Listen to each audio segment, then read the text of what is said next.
പ്രതിപക്ഷ നേതാവിനെതിരെ ഒരു ചെറുവിരൽ അനക്കിയാൽ പോലും കോൺഗ്രസ് ഒന്നടങ്കം ഇളകും. ഇപ്പോഴിതാ രാഹുൽ ഗാന്ധിക്കെതിരായ ഭീഷണി പ്രസ്താവനയിൽ ബി.ജെ.പി. അധ്യക്ഷന് മറുപടിയുമായി കോൺഗ്രസ് എത്തിയിരിക്കുന്നു. പരാജയങ്ങളിൽ നിന്ന് ശ്രദ്ധ തിരിക്കാൻ സർക്കാർ വിദ്വേഷവും ധ്രുവീകരണവും തുടരുന്നു. പ്രധാനമന്ത്രിയുടെ മൗനം അസ്വസ്ഥതയുണ്ടാക്കുന്നു. നദ്ദയുടെ കത്തിലെ വാദങ്ങൾ ബാലിശവും ഉപരിപ്ലവവുമാണെന്നാണ് ജയറാം രമേശ് ഇതിനോട് പ്രതികരിച്ചത്. ഏതായാലും രാഹുൽ ഗാന്ധിക്കെതിരായ ഭീഷണി പ്രസ്താവനയെ ചൊല്ലി കോൺഗ്രസ് ബി.ജെ.പി. പോര് ദിനംപ്രതി ശക്തമാവുകയാണ്. ദേശവിരുദ്ധ ശക്തികൾക്കൊപ്പം നിൽക്കുന്ന രാഹുൽ ഗാന്ധിയെ ചൊല്ലി കോൺഗ്രസ് അഭിമാനം കൊള്ളുന്നത് എന്തിനെന്നാണ് ജെ.പി. നദ്ദ ചോദിച്ചത്. വിദ്വേഷത്തെ പ്രോത്സാഹിപ്പിക്കലാണെന്ന് കോൺഗ്രസ് ഇതിനോട് പ്രതികരിച്ചു. കോൺഗ്രസ് പരാതിയിൽ കേന്ദ്രമന്ത്രി രവനീത് ബിട്ടുവിനെതിരെ ബംഗളൂരു പോലീസ് കേസെടുത്തു. കേന്ദ്രമന്ത്രി രവനീത് ബിട്ടു അടക്കമുള്ള എൻ.ഡി.എ നേതാക്കൾ രാഹുൽ ഗാന്ധിക്കെതിരെ ഭീഷണി പ്രസ്താവനകൾ തുടരുന്നതിൽ നടപടി ആവശ്യപ്പെട്ട് കോൺഗ്രസ് അധ്യക്ഷൻ മല്ലികാർജ്ജുൻ ഖാർഗെ പ്രധാനമന്ത്രിക്ക് അയച്ച കത്താണ് ബി.ജെ.പി. നേതൃത്വത്തെ ചൊടിപ്പിച്ചത്.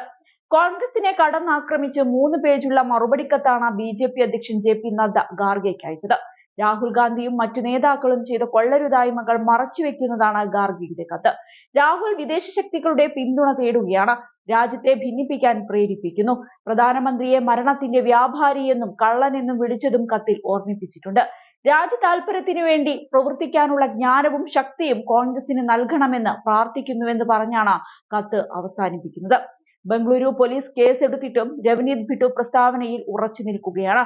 ബിട്ടുവിന്റെ ആരോപണങ്ങൾ അടിസ്ഥാനരഹിതവും വിദ്വേഷം ജനിപ്പിക്കുന്നതാണെന്നും ചൂണ്ടിക്കാട്ടി ഹിന്ദു സേനാ തലവൻ സുർജിത് സിംഗ് യാദവ് ഡൽഹി ഹൈക്കോടതിയിൽ പൊതുതാൽപര്യ ഹർജി ഫയൽ ചെയ്തിട്ടുണ്ട്. അതേസമയം രാഹുൽ ഗാന്ധിയെ നമ്പർ 1 തീവ്രവാദി എന്ന് വിളിച്ചതിൽ തനിക്ക് ഖേദമില്ലെന്നും മാപ്പു പറയില്ലെന്നുമാണ് ബി.ജെ.പി. നേതാവും കേന്ദ്രമന്ത്രിയുമായ രവനീത് സിംഗ് ബിട്ടുവിന്റെ നിലപാട്.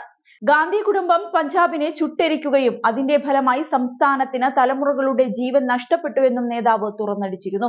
വിവാദമായ തന്റെ പ്രസ്താവനയിൽ മാപ്പ് പറയുമോ എന്ന ചോദ്യത്തിന് വിഷയത്തിൽ ആദ്യം മാപ്പ് പറയേണ്ടത് കോൺഗ്രസ് അധ്യക്ഷൻ മല്ലികാർജ്ജുൻ ഖാർഗെയാണെന്നായിരുന്നു ബിട്ടുവിന്റെ മറുപടി.